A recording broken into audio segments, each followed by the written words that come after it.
Are the Chicago Bulls done making moves in NBA free agency? Let's talk about it, people. What is going on, y'all? Faiz Sports Talk back at it with another video talking, of course, I'm going to be here to talk about the Chicago Bulls. So if you're a Bulls fan, make sure you hit that big subscribe button, folks. It helps me out a lot when you guys support the channel. So I appreciate you, as always, for doing so. All right, let's start with this.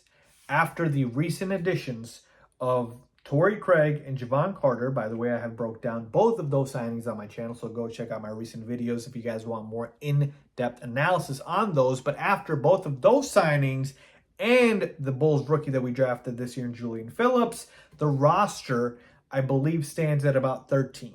Technically 12 because we've got a player that's a decent rotation player that we have not had a decision on, which is Ayo Dosunmu. Now, the Bulls have extended the qualifying offer out to Ayo Dosunmu, but whether or not he has accepted it yet is still remains to be seen. Whether he's going to be playing on that qualifying offer remains to be seen, or if another team makes an offer for him in restricted free agency and the Bulls have to match, that has to be still decided. So that is still a domino that needs to fall.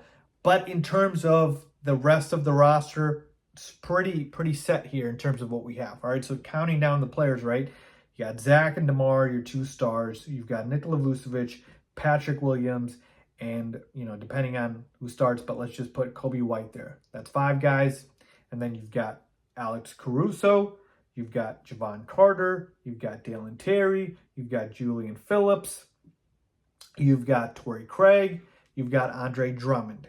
All right, and then, again, Ayo Dosunmu right there. I don't believe I forgot anyone else. So, of course, Lonzo Ball. So that brings it to 13, if you include Ayo. There's 2 guys that are really non-guaranteed, Carlik Jones and Marko Simonovic. Teams have to decide what to do with it. The team, Chicago Bulls, have to decide what to do with them. But I don't foresee them really being part of the roster. And if they are, it's minimal impact at best. So, essentially, not that many roster spots left. 2, if Ayo is back, right? If Ayo's back, we've got 13, so 2 roster spots left.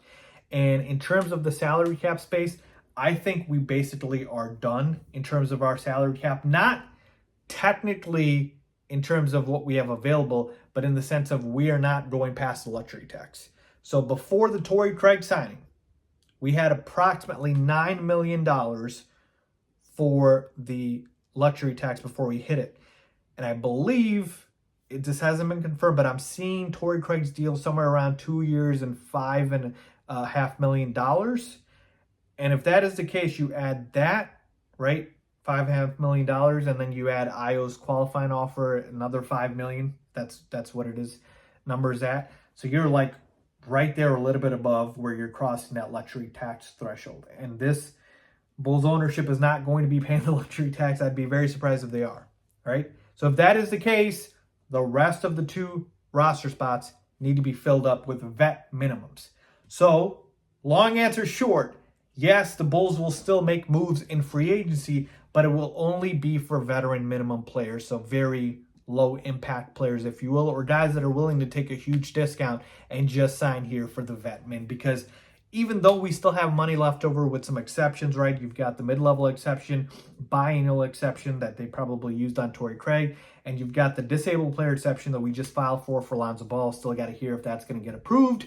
Even with all these exceptions, it doesn't mean much because we are right up against that luxury tax line.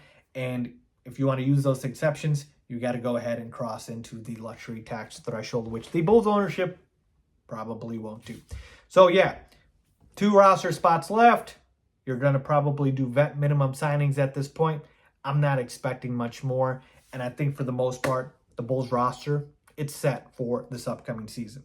So essentially, you're ending free agency with Torrey Craig and Jevon Carter as your big free agent signings. You're re-signing, or you have re-signed Kobe White and Nikola Vucevic. And you've got a rookie coming in Julian Phillips. Again, I could be wrong here. Maybe we do sign and go over the luxury tax and sign some more players, but for the most part, I think it's going to be vet minimums.